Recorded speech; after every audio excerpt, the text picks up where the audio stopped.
Grande Comissão faz parte de um momento muito singular na história da igreja.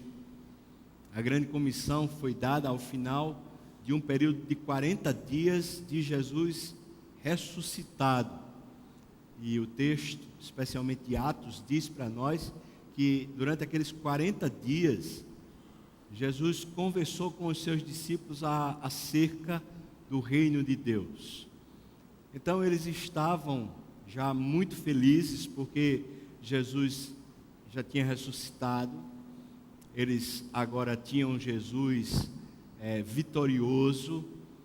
As escamas dos olhos caíram. O texto de João, capítulo 16, diz para nós que eles não tinham crido em Jesus até a hora da ressurreição, ou seja, aquele período todo dos 3 anos e meio em que eles conviveram com Jesus, foi um período onde eles ainda tinham expectativas erradas, ainda tinham um discernimento, um entendimento a respeito de Jesus e da sua palavra, um entendimento equivocado.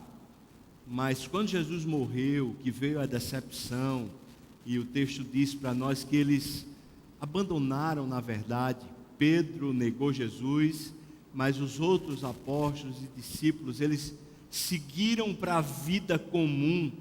É como se eles tivessem entendido assim: acabou-se o que era doce, aquele negócio tão bom, tudo aquilo que a gente aprendeu, agora foi embora, e vamos viver a vida, né, do jeito que a gente vinha vivendo, vamos seguir.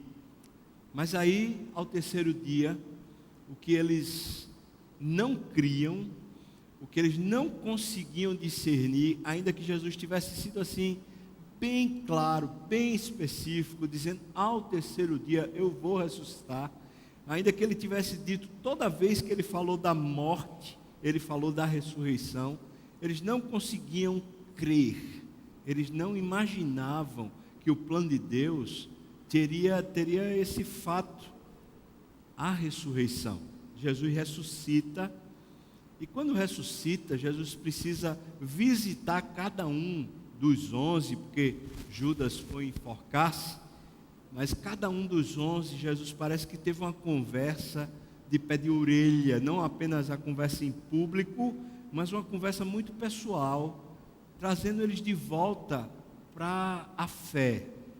E parece-me que nesses 40 dias pós-ressurreição, eles creem, o coração deles muda, o entendimento começa a ser diferenciado, e agora que eles estão com Jesus, conversando, entendendo, aprendendo, crendo, é nesse cenário que a gente vai encontrar a Grande Comissão. E a Grande Comissão faz parte então de uma conversa, não faz parte simplesmente de uma ordem, como se fosse uma espécie de general ou de coronel, que não tendo relação pessoal com a tropa, chega para a tropa e diz assim: façam isso. Mas é um contexto então de muita amizade, muito carinho, muito despertamento espiritual, muita efusividade, de êxtase, que eles recebem essa ordem, recebem esse comunicado. Naqueles 40 dias, Jesus está passando o bastão, Jesus está dizendo: o meu ministério segue, o que eu fiz em 3 anos, agora eu quero que vocês façam. Eu quero que para o mundo a evidência da minha pessoa seja vocês. Eu quero que o mundo saiba que eu existo, porque vocês vão continuar fazendo o que eu já fiz. Então a Grande Comissão faz parte de uma conversa, faz parte de um contexto, não é simplesmente uma ordem seca, uma coisa fria, de alguém que está saindo, está indo para o céu, chega para aquele povo e fala assim: façam isso. Mas tem todo esse contexto. Queria pedir para você abrir sua Bíblia no texto dessa manhã, que é Atos, capítulo 1. Vamos ler a partir do versículo 6 até o versículo 11. O destaque é justamente o versículo 8, que tantas vezes, de tantas maneiras, já foi explicado para a igreja do Senhor Jesus.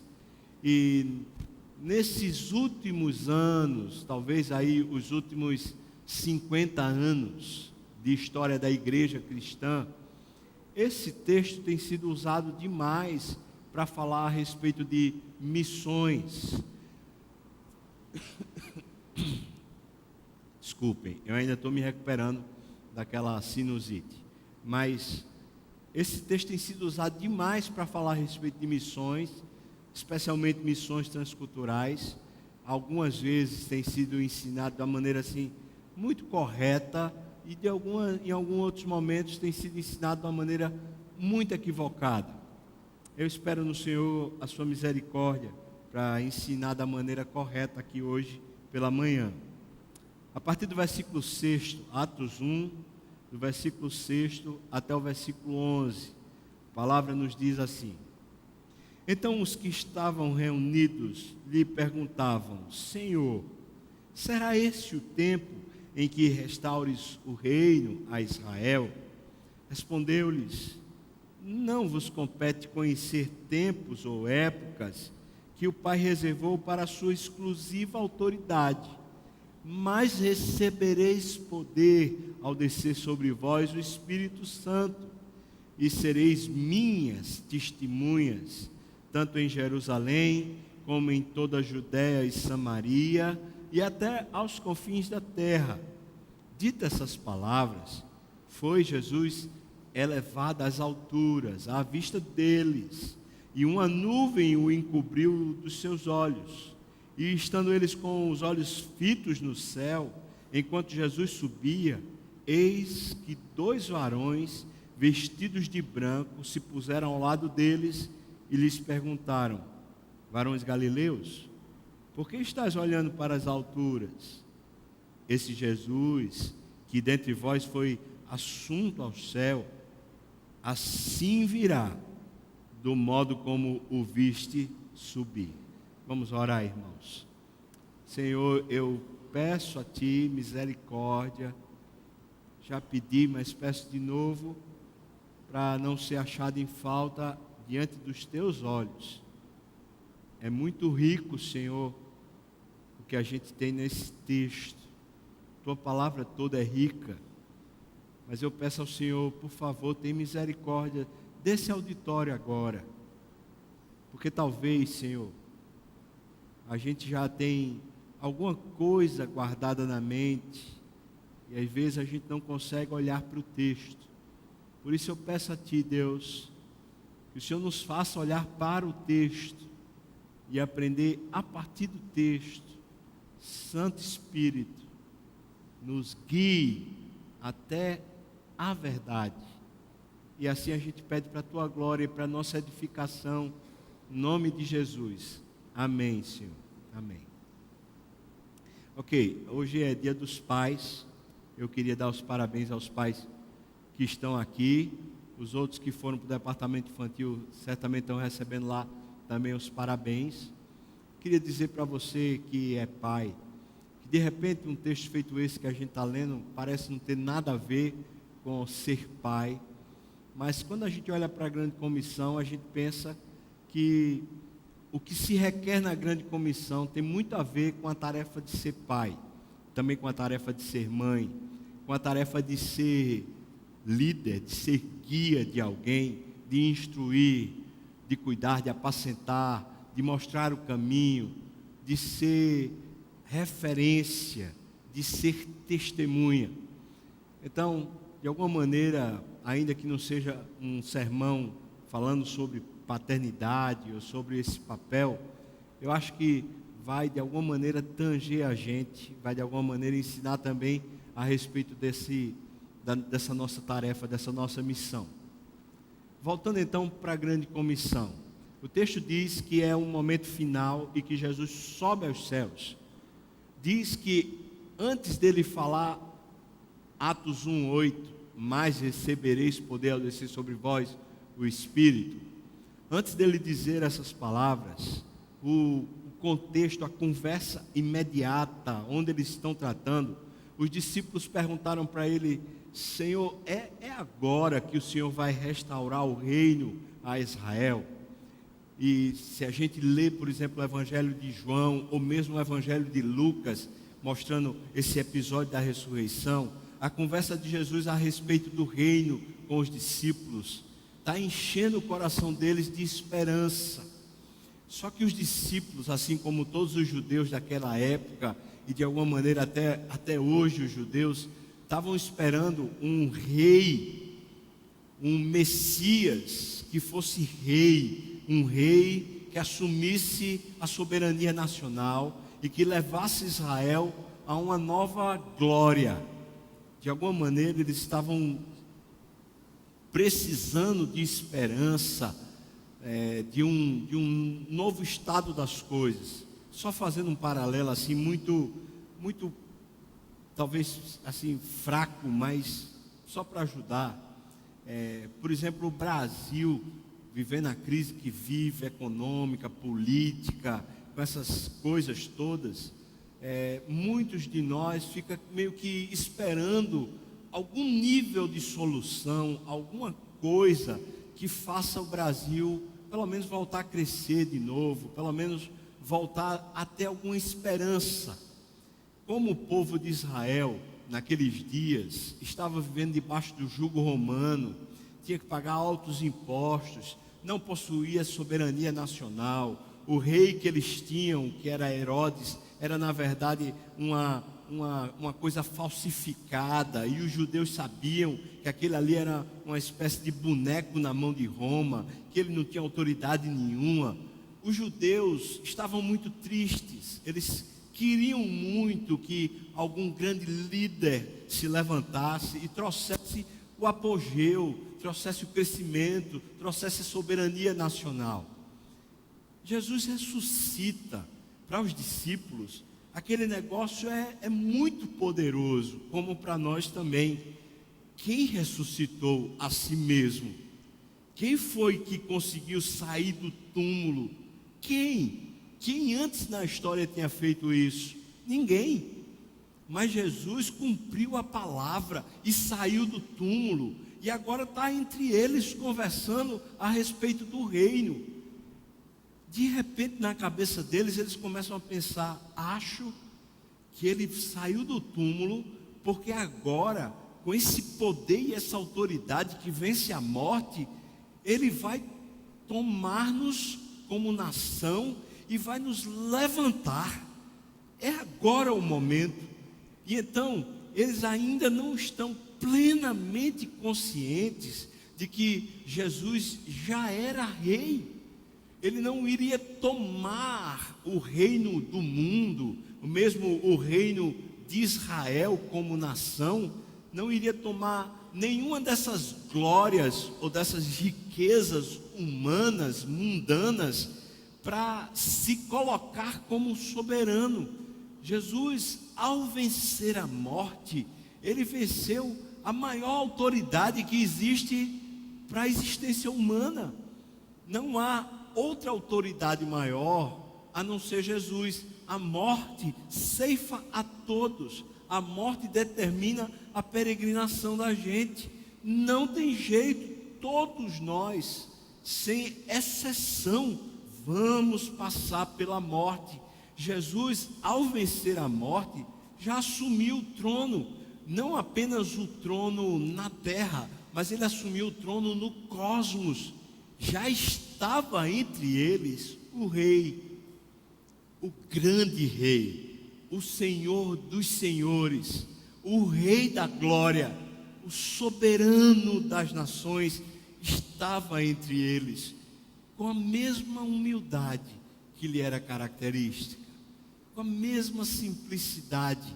Ele já estava entre eles e lhes ensinando que esse reino conquistado, que esse poder e autoridade conquistada, era para ser vivida na simplicidade, era para ser provado e desfrutado numa conquista espiritual, não na conquista dessa terra, não no status, não no poder visto pelos homens, não no que caracteriza os governos desse mundo, mas um reino espiritual, um domínio e um poder que vence todos os principados e potestades, uma autoridade maior do que a terra, maior do que o mundo, maior do que qualquer sistema que possa de alguma maneira dominar os homens. Jesus está entre eles, está conversando com eles. O rei,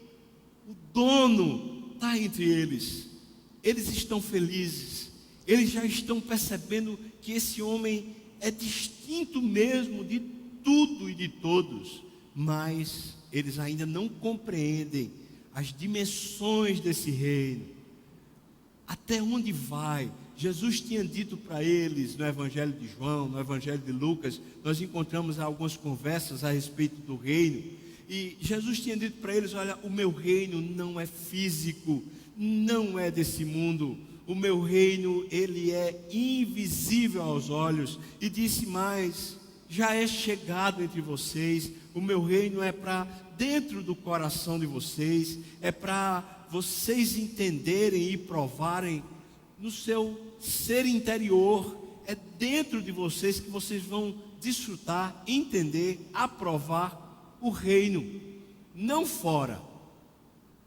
Mas quando dentro eu governar vocês, quando eu começar a governar as emoções de vocês, quando eu começar a governar o coração de vocês, quando eu começar a governar as vontades, os apetites, as pulsões interiores de vocês, quando eu começar a governar o sentido da vida, o vai, o fica, o permanece, o abre mão, quando eu começar a governar vocês, dentro de vocês, quando vocês começarem a se render voluntariamente, sem nenhuma pressão, sem nenhuma obrigação, sem ninguém forçar, quando vocês começarem a se render a mim, quando vocês começarem a se encurvar diante de mim, simplesmente dizendo: esse é o meu rei, vocês vão ter uma vida diferente,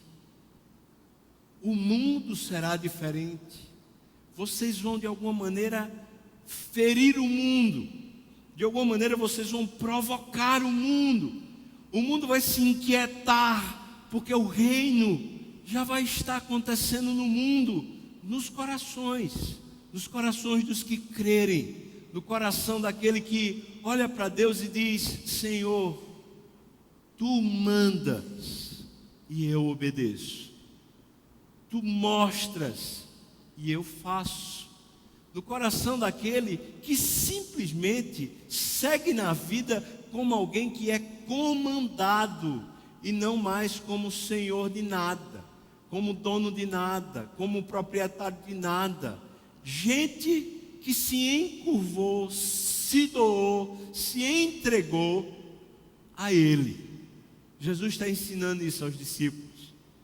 E a pergunta dos discípulos é: será que é esse o tempo em que tu vais restaurar, veja a pergunta, vais restaurar o reino a Israel? Eu já pensei tanto a respeito disso. Eu não sei como é que Jesus não teve uma profunda decepção. Ele estava falando sobre essa realidade espiritual. Ele vence a morte. Ele conversa com os caras 40 dias. No ponto final da conversa, os caras perguntam sobre o reino de Israel, sobre o reino da nação. Como assim? Vocês não entenderam nada? Me parece, irmãos, que o contexto da grande comissão, quando Jesus chama a gente para a missão, para a tarefa de evangelizar, de alcançar o mundo, me parece que Ele sempre chama a gente, eu, você, qualquer crente, Ele sempre chama no contexto onde a gente está tomado por apreensões desse mundo. não é só tomado porque a gente está preocupado, mas é tomado também porque de alguma maneira as coisas desse mundo estão tomando a gente para si. É como se Jesus apresentasse a grande comissão para aqueles que estão vivendo no mundo e estão gostando da vida no mundo. Mesmo que na vida do mundo tenha muitos dissabores, muitas agonias, muito sofrimento, mas estão querendo no mundo ter uma solução para o mundo. Os discípulos estão preocupados com Israel. Os discípulos estão preocupados com a soberania nacional. Os discípulos estão preocupados com o sistema de governo. Os discípulos estão preocupados com a vida mais confortável. Os discípulos estão preocupados com a economia pessoal e nacional. Os discípulos estavam querendo que a vida começasse a ser mais prazerosa, que a vida fosse mais digna, que a vida fosse um pouquinho melhor. E é nesse contexto que Jesus fala da grande comissão. É no contexto comum de gente feito eu e você, que a gente conhece Jesus, conhece a morte de Jesus, conhece a ressurreição de Jesus, a gente conhece a história, a gente já foi abalado emocionalmente por essa história, mas a gente está aqui no mundo vivendo essa vida comum, e a gente está querendo soluções para esse mundo. A gente está fazendo planos, às vezes até como cristãos, a gente está imaginando assim, se a gente fizer aquela programação, se a gente fizer aquele ministério, a vida vai ficar melhor, a coisa vai começar a se desenhar numa perspectiva mais prazerosa. Às vezes a gente imagina que para esse mundo que a gente vive, vai haver solução. Olhando para a crise que a gente vive, tem gente que acha que se, por exemplo, Dilma renunciar, ou houver um impeachment, e sei lá, vamos dizer que todos esses corruptos que estão denunciados aí pelo Petrolão, não sei o que, saiam. Aí tem gente que imagina que talvez um outro político, um outro governante vai conseguir alavancar. Irmãos, pode ser, pode não ser, eu não quero entrar no mérito da questão. O grande problema que estamos falando agora é essa expectativa de um acerto, de um conserto, de uma melhoria, de um benefício aqui. Como se qualquer pessoa que assuma também não tivesse a queda, também não tivesse problemas sérios, mesmo que não seja corrupto, que seria um milagre. Mas vamos supor que seja uma pessoa decente, ética, moralmente decente, assuma a nação. Como o Brasil vai ser melhor? Talvez seja melhor, um pouquinho melhor. Talvez tenha um pouquinho mais de igualdade. Talvez tenha um pouquinho mais de conforto. Talvez tenha um pouquinho mais de dignidade. Mas o fato é que enquanto estamos tomados por essas questões odiernas, por essas questões reais, cruciais, Jesus apresenta a grande comissão. E a gente imagina, eu e você, que a grande comissão é uma solução para o mundo. É uma solução para fazer o mundo ficar melhor. E Jesus não está apresentando a grande comissão como uma solução para o mundo. Não está anunciando o reino de Deus como sendo alguma coisa que vai fazer o mundo ser melhor. Quando a gente começou o culto, nós lemos João capítulo 15, do versículo 17 do versículo 18 até o versículo 27. E Jesus diz assim: olha, o mundo me odiou, o mundo vai odiar vocês. Vocês não são melhores nem maiores do que eu. Esperem, vocês vão ver, eles vão querer matar vocês. Essa é a dura realidade. Jesus sabe que o mundo não suporta Ele. E Jesus sabe que o mundo não vai suportar o reino dele. Jesus sabe que qualquer pessoa, de qualquer época, que se entrega a Ele, ao seu reino, vai ser odiado pelo mundo, vai ser desprezado, rejeitado, vai ser incompreendido, vai ser massacrado. Ele sabe muito bem, e já avisou que isso aconteceria. Portanto, irmãos, precisamos entender isso de uma maneira, eu estou tentando ser claro, mas da maneira mais clara possível. Nós, ao obedecermos à grande comissão, ao nos entregarmos ao reino do Senhor, nós não nos tornamos parte de uma solução para esse mundo se tornar melhor. Nós somos enviados por Deus a esse mundo para alcançar os perdidos, para que eles tenham esperança no céu, para alcançar os perdidos, para que eles tenham um novo e vivo relacionamento com Deus aqui na terra, para que eles tenham a esperança eterna, para que eles tenham uma vida eterna, para que eles tenham prazer em Deus, para que eles tenham alegria em Deus, para que eles tenham salvação em Deus, ainda que eles continuem tendo as mesmas lutas, às vezes até mais lutas, dissabores, apreensões, crises, problemas. Por isso, a grande comissão, então, não se trata de Deus estar chamando a igreja, o seu povo, para fazer esse mundo melhor, mas Deus está chamando a igreja e esse povo para alcançar os que estão perdidos nas trevas, para que eles passem a ter um relacionamento com Deus. É simples assim. Simples assim. Obedecer à grande comissão é chegar em qualquer perdido,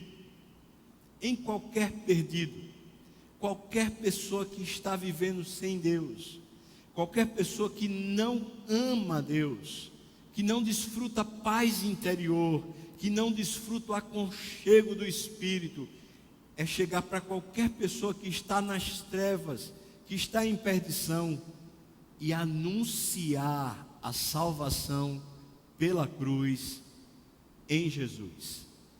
Ao anunciar essa verdade poderosa, aqueles que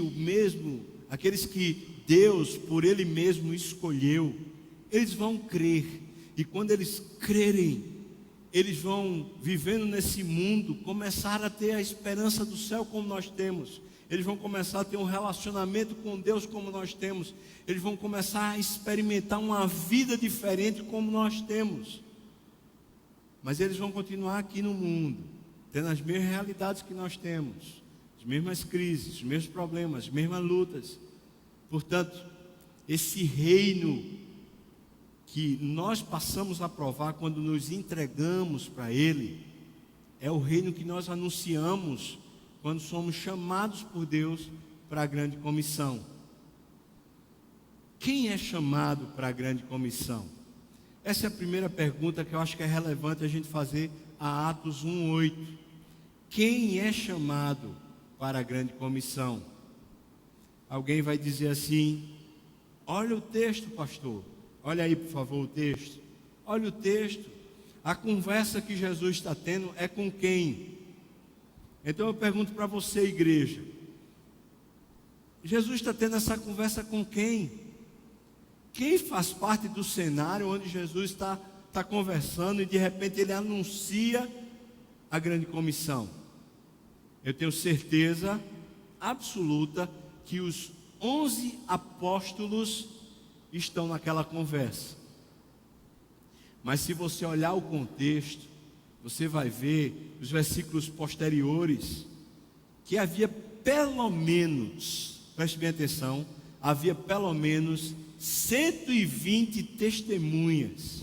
Ou seja, ao que tudo indica, nesses 40 dias onde Jesus conversou sobre a grande comissão com os seus apóstolos, ele conversou com pelo menos 120 que eram discípulos do Senhor. Mas a Bíblia não diz em nenhum momento que Jesus, durante esses 40 dias, foi para as multidões, foi para o povo todo, foi conversar com qualquer um. A Bíblia não diz que nesses 40 dias Jesus foi de alguma maneira levantar um enfermo, curar um doente, foi de alguma maneira dar vista ao cego. A Bíblia não diz que durante aqueles 40 dias ele foi para a população. Mas a Bíblia diz que aqueles 40 dias ele ficou com os discípulos, os 12, os 120. Lá em 1 Coríntios, o texto diz que ele apareceu a pelo menos 500 pessoas. Então eu posso dizer, e eu tenho certeza, baseado nas Escrituras, que a grande comissão é para a igreja. É para a igreja, toda igreja. A grande comissão não é para um determinado segmento, um grupo da igreja. A grande comissão não é para pastor, não é para missionário. A grande comissão é para a igreja. Dentro da igreja existem pastores, existem missionários, e portanto eles também estão incluídos na grande comissão. Mas qualquer pessoa que é crente, que recebeu Jesus, que se entregou a Ele, que vive um relacionamento vivo com Ele, qualquer discípulo de Jesus é alvo da grande comissão. Portanto, seria errado a gente pensar que só quem vive a grande comissão, só quem está provando, realizando, fazendo a grande comissão, são os missionários. Ou às vezes a gente inclui também os pastores, aí a gente pensa assim, os pastores estão lá cumprindo o papel que Deus deu para eles, os missionários estão lá cumprindo o papel que Deus deu para eles. E aí a gente acha que a grande comissão é para esse grupo. Em algumas igrejas, às vezes até aqui nas Graças, esse grupo, pastores e missionários, passam a ser colocados como se fosse uma espécie de assim, gente especial. É como se eu, ao me tornar pastor, por vocação, porque Deus me chamou, é como se eu de repente me tornasse uma pessoa mais santa. Sei lá, parece que eu me torno uma pessoa assim melhor do que os outros, só porque Deus me chamou para ser pastor e eu me obedeci. Aí, por exemplo, alguém aqui no nosso meio ouve a voz do Senhor e Deus está dizendo para ele: eu quero que você vá evangelizar um povo nunca alcançado antes. Aconteceu há um tempo atrás aí, é um exemplo bem simples e comum, talvez a maioria saiba. O pastor Ronaldo Lidório, quando estava lá, querendo ir para o seminário, Deus já tinha dito para ele ir para um povo que nunca tivesse ouvido falar do Evangelho. Ele pensou primeiro que era na Cordilheira dos Andes, chegou a visitar lá, mas depois Deus foi inclinando, direcionando, e ele foi para Gana. Em Gana, na cidade principal, já havia igreja, já havia missionários e tal, mas lá no interior de Gana, lá na selva, haviam tribos que nunca tinham ouvido falar de Jesus, e então ele direcionou o seu ministério até alcançar, e quando ele alcançou, aquele povo foi salvo, igrejas foram plantadas, até que chegou o tempo que ele disse: já está consolidado o trabalho, e Deus trouxe ele para cá, para o Amazonas, e agora está fazendo um rastreamento de todos os povos, todas as tribos, todos os ribeirinhos, comunidades que não têm nenhum testemunho de Jesus, de gente que não ouviu falar de Jesus. Está fazendo esse mapeamento. Ontem à noite aqui, o pastor Cowboy estava dizendo para a gente, olha, a gente já está praticamente com esse mapeamento completo. A gente já sabe, no Brasil, quais são os povos que nunca ouviram falar de Jesus. Aí de repente entre nós, alguém diz assim, Deus está me chamando para ir para esse lugar que nunca ouviu falar de Jesus. E a pessoa se prepara. Entre uma pessoa que está aqui sentada no banco e ouve o chamado de Deus e o campo, normalmente o tempo de preparo é em torno de 10 anos. A pessoa vai para um seminário, depois do seminário ela vai passar por uma série de cursos de preparação, tem que mobilizar a igreja, levantar sustento, uma série de coisas até que a pessoa chega e entra no campo. Muitas vezes quando a pessoa chega no campo, ela tem um processo de adaptação que dura pelo menos 2 anos, e depois desse processo de adaptação ela vai começar a aprender a língua. E às vezes, dependendo do missionário, dependendo da conjuntura, dependendo do agir de Deus, a pessoa consegue em 5 anos, por exemplo, ter alguma percepção mais clara da língua, para fazer uma gramática, para começar a traduzir a Bíblia. Às vezes demora 10 anos. Há histórias de gente que levou pelo menos 20 anos até conseguir fazer a tradução. É um trabalho quase que de uma vida toda. E aí essas pessoas que ouviram a voz do Senhor e disseram assim, Senhor, eu vou, a gente olha para elas e diz assim, rapaz, elas são aquelas que estão obedecendo a grande comissão, porque deixaram tudo aqui e estão lá agora. Eu preciso dizer para você, meu irmão, assim como para mim, como pastor, para ela que está lá, é o maior privilégio.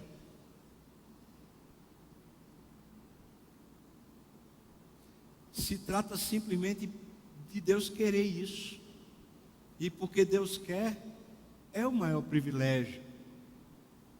Perguntar, por exemplo, para muitos missionários, assim como se perguntar para muitos pastores, você queria, por exemplo, perguntar para mim, você queria ser pastor? A minha resposta é, não, eu não queria.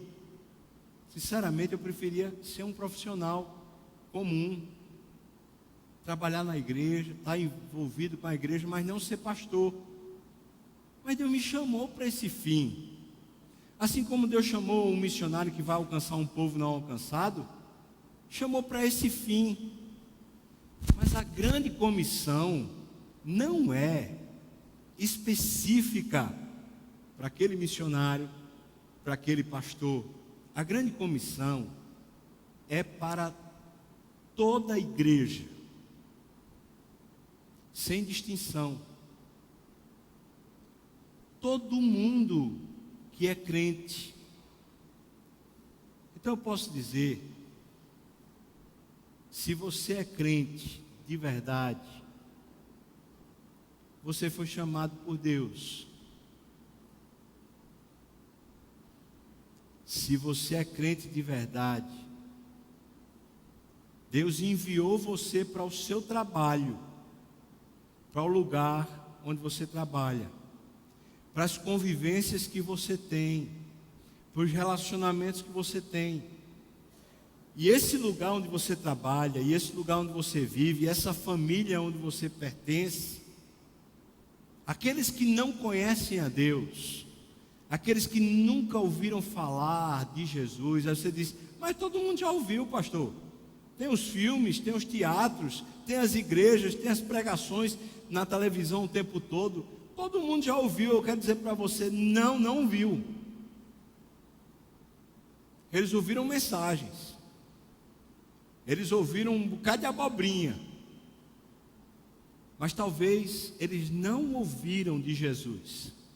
E eles estão precisando de um crente, de um missionário, que trabalha ao lado deles, que se relaciona diariamente com eles, de alguém que conheça Jesus e que comece a conversar com ele a respeito de Jesus e que comece a esclarecer para ele que Jesus não é uma historinha, que Jesus também não é um milagreiro, que Jesus é real, é Emmanuel, que Jesus é Deus conosco, e que uma outra vida nova, uma vida eterna, uma vida que é dentro do nosso coração, é possível ser vivida quando alguém conhece Jesus. Deus está chamando o seu povo, a igreja, para no lugar onde você está inserido, você evangelizar. Eu posso dizer, irmão, que como pastor muitas vezes eu paro de evangelizar. Eu posso dizer para você que muitos missionários estão no campo há tanto tempo e não evangelizam ninguém. Eu posso dizer que numa igreja feita das graças, tem um bocado de gente que se diz crente e que não evangeliza ninguém. O fato da gente não evangelizar, seja pastor, seja missionário, seja crente, só diz uma coisa: que quando a gente não evangeliza, só uma verdade é que fica revelada, é a verdade de que não é Jesus quem está vivendo na gente. Só essa é a verdade. Ou seja, se eu não evangelizo mais, se eu não provo e não desfruto para os que comigo convivem a vida de Jesus, não falo dele, não ensino a sua palavra, não oro, não aprecio a sua presença, se isso parou de existir em mim, não é porque eu sou pastor, ou porque eu sou missionário, ou porque eu sou um crente comum, é porque simplesmente Jesus não está mais agindo dentro de mim. Eu não dei mais espaço, eu não tenho mais aconchego com Ele, eu não tenho mais alegria na sua presença, eu não tenho mais discernimento dEle. Eu simplesmente estou vivendo a vida preocupado com o mundo, preocupado com o que eu vou conquistar aqui, preocupado com os problemas de saúde, com os problemas financeiros, com os problemas de relacionamentos, com os problemas de mágoa. Eu estou preocupado com esse mundo. E Jesus que veio morar em mim, é como se Ele estivesse lá quieto, calado. Não pode mais falar porque a gente não deixa. Ele não pode mais sentir porque a gente não deixa. Ele não pode mais amar porque a gente não deixa. Ele não pode mais viver porque a gente quer viver por conta própria.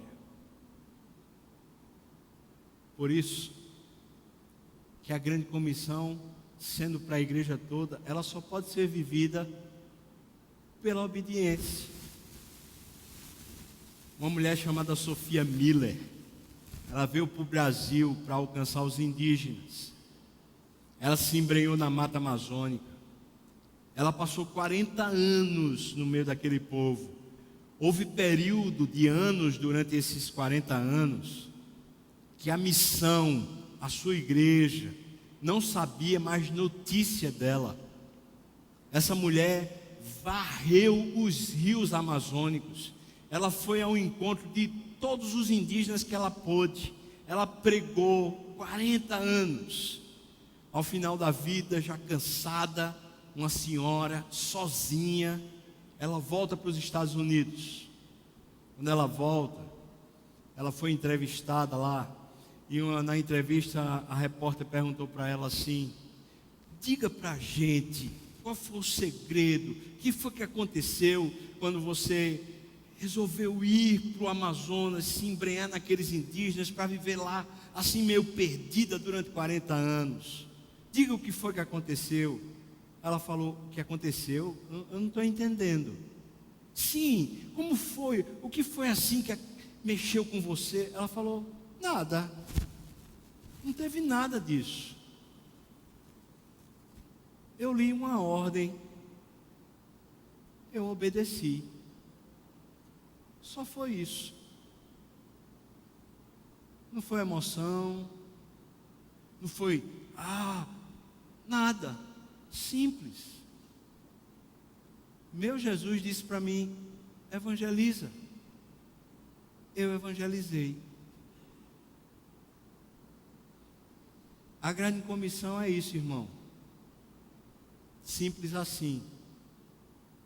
Quando alguém chega para a gente, por exemplo, como pastor, e diz assim: eu recebi um chamado, pastor. Deus está me chamando para, alcançar os ribeirinhos, para alcançar os sertanejos, para alcançar os indígenas. A primeira questão que salta na cabeça da gente é: Deus chamou esse cara, Deus chamou essa menina, mas ele não evangeliza ninguém aqui. Não participa de nada na igreja. Não se envolve com nada. E Deus chamou? Que coisa estranha. Porque se Deus chamou, qualquer um de nós que Deus chamou, e Ele chamou a todos que são crentes, Ele chamou para a gente evangelizar. Só evangelizar. Deixa eu perguntar para você então. Pelo menos seus filhos, você evangeliza? Pelo menos seu cônjuge, você evangeliza? Pelo menos a pessoa com quem você mais convive no trabalho, você evangeliza, irmão? Eu vou lhe dizer uma coisa, que eu já confessei isso ao conselho da Igreja das Graças. Eu tenho muita dificuldade de chamar a igreja, seja das graças, ou seja qual for a igreja. Tenho muita dificuldade de chamar a igreja missionária, quando os membros não vivem uma vida de evangelização. Quando os membros da igreja evangelizam, estão cumprindo a grande comissão, os membros, todos, então a gente tem uma igreja missionária.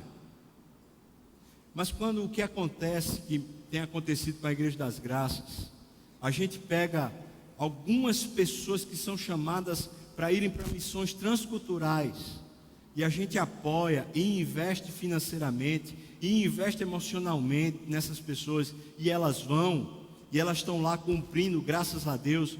Quando a gente só faz isso, e a gente não evangeliza, a gente não evangeliza o Espinheiro, a gente não evangeliza Recife, a gente não evangeliza o trabalho, quando eles estão lá evangelizando, e a gente está aqui sentado, procurando o conforto da gente, eu vou dizer para você, diante de Deus, eu tenho certeza, a nossa igreja não é missionária. A nossa igreja envia alguns que querem obedecer, envia alguns. A igreja é missionária quando os membros, todos, sem distinção, no dia a dia, não estão buscando as glórias desse mundo, não estão buscando os seus próprios interesses, não estão buscando os bens materiais. Quando a igreja, dia a dia, de segunda a segunda, é enviada por Jesus ao mundo, e nos convívios, nas interações, nas orações, na meditação, no ensino, nas conversas, nas preocupações, o que fica evidente é Jesus. O que se anuncia é Jesus. O que se busca é Jesus. O que se quer é a glória dele. O que se busca é o reino dele, é o reconhecimento da sua glória. É ele e não nós. Uma igreja que simplesmente envia. Alguém pode dizer: mas pastor, nós temos 70 missionários. É muito, pastor. Eu vou dizer, nós temos 1.500 membros. Só 70 missionários? Isso é uma igreja missionária? É não, irmão. É não. Quando a gente tiver 1.500 missionários, a gente tem uma igreja missionária.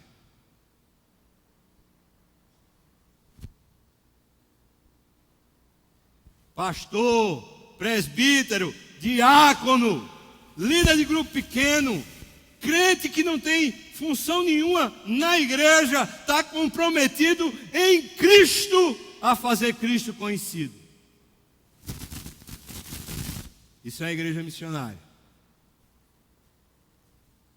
Isso é uma igreja missionária. Por que missionária? Porque ouviu a grande comissão e obedeceu. Simples assim. Semana que vem a gente vai continuar, irmãos, olhando para a grande comissão, olhando as suas facetas. Hoje, eu queria simplesmente lhe chamar a obedecer, a dizer: Senhor, eis-me aqui, envia-me a mim, seja para lá para os confins da terra, ou seja, para aqui, no lugar onde eu vivo, com as pessoas com quem eu convivo. Senhor, eis-me aqui.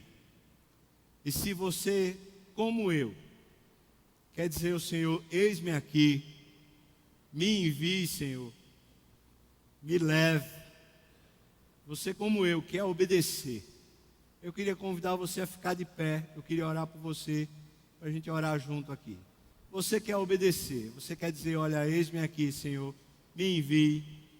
Então fique de pé. Se você não quer, não fique de pé, tá bom? Se não quer, fique sentadinho, que é melhor. Nosso comandante está aqui. Estava falando com ele ali antes da gente começar o culto. E estava dizendo para ele: Senhor, por favor, faz a gente entender. Faz a gente entender. Queria convidar o pessoal do louvor para vir para cá. E a gente pode agora ter um tempo de oração. Por favor, feche seus olhos e coloque-se agora em oração. E talvez você possa dizer para o seu comandante, o seu general, o pastor da sua alma. Você pode dizer para Jesus: Senhor Jesus, eu quero te obedecer. Eu quero cumprir a grande comissão. Você pode dizer isso para Jesus. Eu peço que você converse agora com Ele, nesse tempo de oração. Tu ouviste, Senhor, que a gente cantou, dizendo que não poderia viver sem Ti. A gente teria razão se não fosse o Senhor. E que a vida da gente está em Tuas mãos. Jesus, a gente está de pé aqui. Está de pé como soldados, pronto para obedecer a ordem que o Senhor nos deu.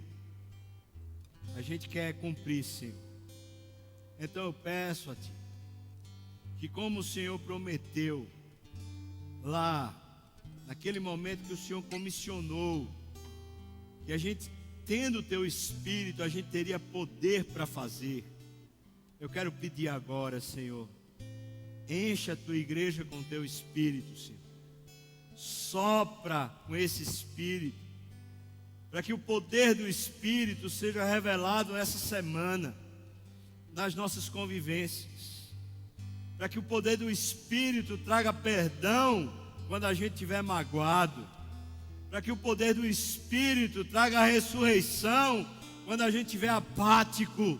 Para que o poder do Espírito nos levante em direção à Tua vontade, Senhor. Levanta a Tua igreja, Senhor Deus. Nós estamos de pé, mas só o Senhor pode nos pôr diante da Tua presença. Então faz-nos caminhar, Senhor, com a vida que há no Teu nome. Faz-nos sermos intrépidos. E se sofrimento ou se lutas vierem, nós clamamos a Ti no nome de Jesus. Nos torna aguerridos, prontos, conforme a Tua vontade, Senhor. Enche a Tua igreja com Teu Espírito e dá-nos a alegria e o renovo da salvação. Senhor, mobiliza-nos, se temos que fazer, o que tivermos de fazer, dá-nos, Senhor, a capacidade, os recursos, tudo o que Tu queres, Senhor. E, ó Deus, qualquer sucesso que a gente venha a ter, se alguém se converter, se alguém se agradar do nosso testemunho, se algum elogio a gente receber, Senhor, a gente quer no nome santo e poderoso de Jesus, a gente quer que seja a Ti toda a honra e toda a glória. O Senhor seja exaltado e não nós, Senhor. Portanto, por favor, inunda mesmo o nosso coração e nos capacita para a Tua glória, Senhor, no nome de Jesus. E que a graça do nosso Senhor e Salvador Jesus Cristo, o amor de Deus, o nosso querido e amado Pai, comunhão, consolo, a bênção, o poder, o avivamento do Espírito venha sobre nós, o povo do Senhor, até quando o Senhor voltar e nos tomar para si. Aleluia. Amém.